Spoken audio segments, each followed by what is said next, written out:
Hey guys, Matthew Marsh here. Anybody that's looking to get into kayak fishing, just want to go over a few things here, a few tips and things to look for when you first start out. One of the biggest things is once you get your budget set and you start looking for kayaks, I would highly recommend looking at used kayaks, especially if you're just getting into it.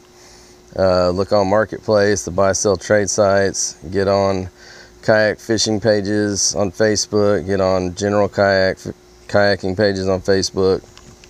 Really ask a lot of questions about the models and brands that you're looking at the time.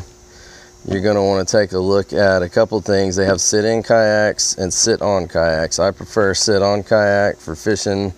There's a lot more area to mount accessories and things and to carry gear.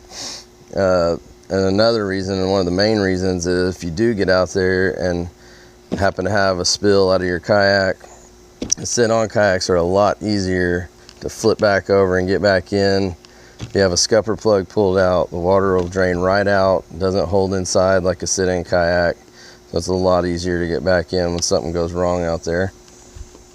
The next thing you're going to want to look at, depending on your budget and price range, you're looking at, you have your sit-on kayaks, and then you have kayaks that you can also stand on. So those are going to be a little more expensive usually. You're going to want to look at which you're more comfortable with. I've gotten used to sitting in my kayak. It's just a sit kayak.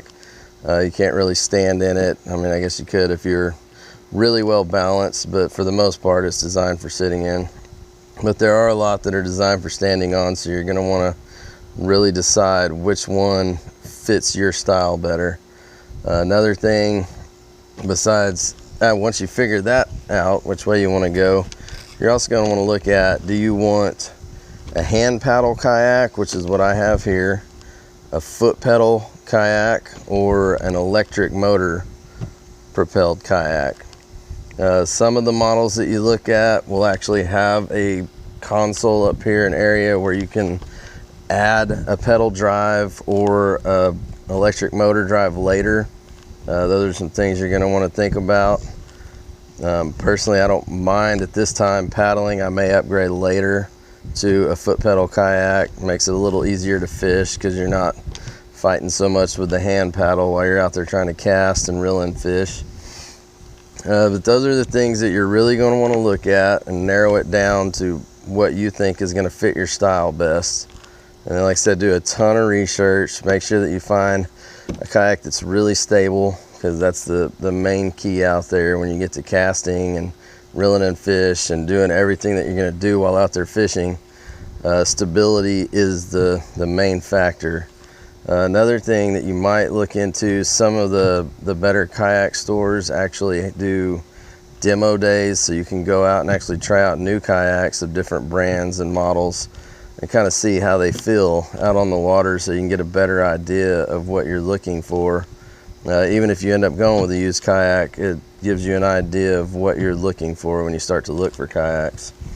I'm going to go over some of the accessories that I've added to mine that I think make it just more enjoyable out on the water, more effective for fishing. A lot of this stuff is DIY. Like I say, get on YouTube, get on Pinterest. You'll find a lot of these ideas on there.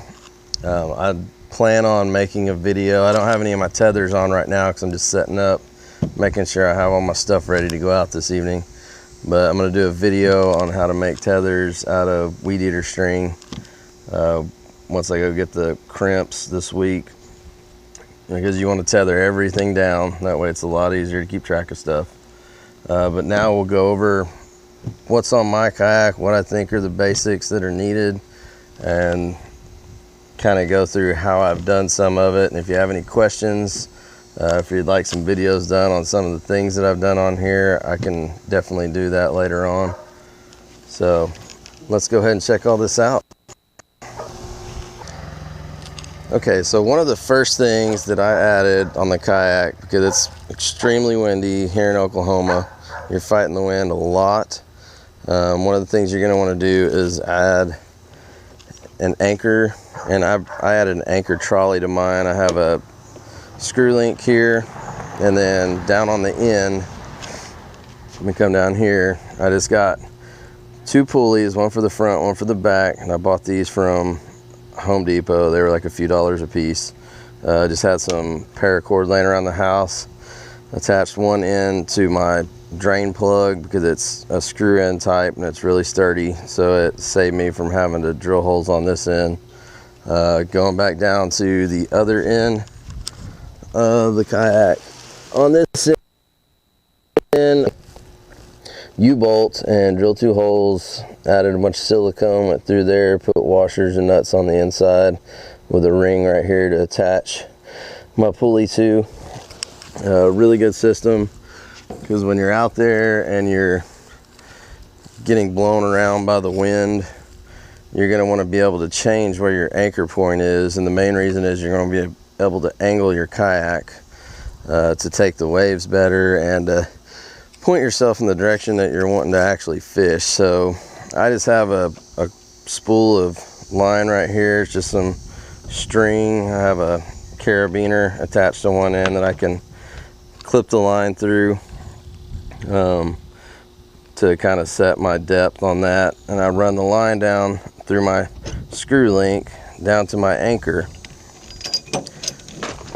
and then I just drop my anchor in the water. I have the kind that folds out, and what this does is it'll catch the bottom, catch into things. Now, one thing you want to do, because you might end up, I've had it happen, you can get hooked on things underwater and then your anchor is stuck. So you want to tie your end of your rope actually to the bottom of the anchor right there, and on the top side, what you want to do is you want to take and put a zip tie that's strong enough to hold but easy enough to break in the event, because when you pull this and break this off, then you're pulling from this end and your ends are going to collapse and you're going to be able to pull that up out of whatever you're stuck in down there. So kind of some things to think about. The next thing that I added on my kayak was a depth finder, and the reason that I added a depth finder is because I do a lot of bass fishing, looking for structure underwater. I want to see the surface temp of the water. Also, I mean, it does a decent job of marking fish under the water. It's not the best. It was like $130 over at Academy. It's one of the cheaper models that they have of the Garmin Striker 4, but it gets the job done. And then I just attached one of these Game Winner batteries you can get from Academy or wherever. They're just like the batteries that go in your feeders, and like your corn feeders, deer feeders stuff. Gets me about 3 or 4 days out on the water on a full charge on that. Another thing you want to have, especially if you're tournament fishing, get your hog trough or whatever type of measuring device is required for the tournaments that you're going to be in.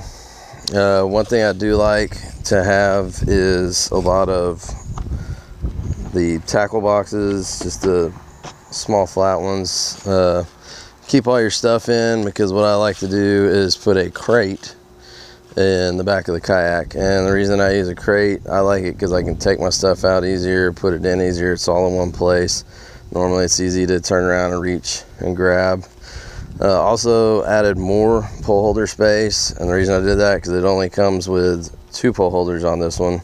And so I took some 1.25 PVC that I had laying around the house, just took a T and a 90 and then some straight PVC and attached it all together so where I can have 4 rods behind me, have more access, and later on I may add another T in the middle here so that I can do 6 rods when I'm out tournament fishing, so I can have more lures tied on at once.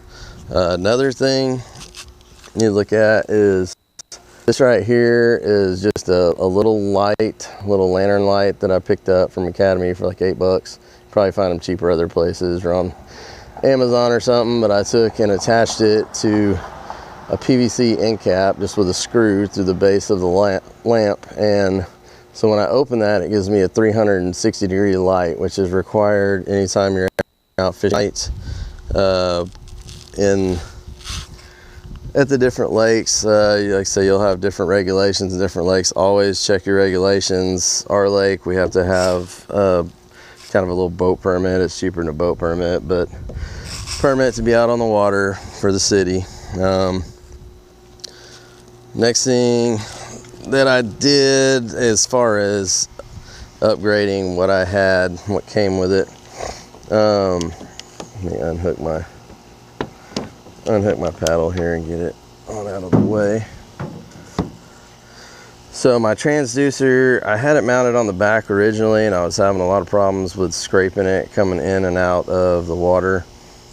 So I moved it over to the side, and I took some aluminum that I had laying around, and I built just some brackets. I just bent it and made it fit onto the transducer itself. So now when I'm coming in and out of the water, I can raise it up or I can lower it down, lock it into place.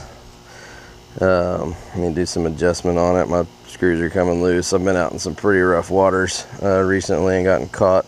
It also helps too, because you get caught a lot in the hydrilla that grows up to the surface, and so you can kind of pull it up out of the way while you're going through those really thick areas, and then put it back down whenever you get back out into the water that's deep enough to use the transducer in. Those are some of the more important things, I think, that make it a lot more enjoyable to go out and fish. You have a lot better chance of catching fish. Makes the kayak a lot more efficient. Another thing I did, some of them come with it, mine didn't come with any matting, and so what you can do is go down to like Walmart or something, buy a roll of yoga mat. It's real cheap. I bought some 3M spray adhesive, put on the back of it, and put this down in here, and it really, you can kind of tell it has like a real quiet thud. Before it was real loud thud because you're just on solid plastic. So now I can kind of move around a little more in there when I'm out fishing, and it's not as loud, noisy, doesn't spook the fish as bad. I fish a lot of clear water where you can actually see the fish below you, and when you get to those loud bangs, just really startles the fish under there. So that's my kayak. That's kind of some of the things that I think are more important as far as what you need to get started off with. I'd say obviously later on you can upgrade, better fish finders. Even on these type of kayaks, I've seen where people have taken apart old trolling motors and added to their kayak to make it a electric motor propelled kayak. I haven't really looked into putting a trolling motor on mine yet. I'm probably going to upgrade sometime this winter possibly and go with a pedal kayak. I just like the pedal kayaks. I still like the idea of getting out there, and it's good exercise to get out there and paddle around. So if I can get the foot pedal kayak system, that will definitely, I think, work best for me. Like I say, I haven't had any problems with the hand paddle system. It's just, you got to it's kind of a technique to learn, paddling, keeping yourself in position while being able to cast. So take all those things into account when you're buying a kayak. Like I say, look for used kayaks on the buy sell trade sites, on Marketplace. You might find, a lot of times you'll find them, people selling them shortly after they bought them because they realize that they don't use them enough. So you'll be able to get a lot more accessories already on the kayak whenever you do it that way. And basically just get one, get out there and have some fun and catch some fish. Let's say join your local pages for kayak fishing and for general kayaking, and find new ideas. Look all over YouTube, and the majority of this myself. You can pick up all the parts at any of your hardware stores. A lot of people that are handy or work on their own stuff have the stuff laying around the house already. So like I say, go out, find you a good kayak that fits your style, what you feel like you're gonna need, and get the accessories on it that you want, and get out there and catch some fish and enjoy the day. Thank you.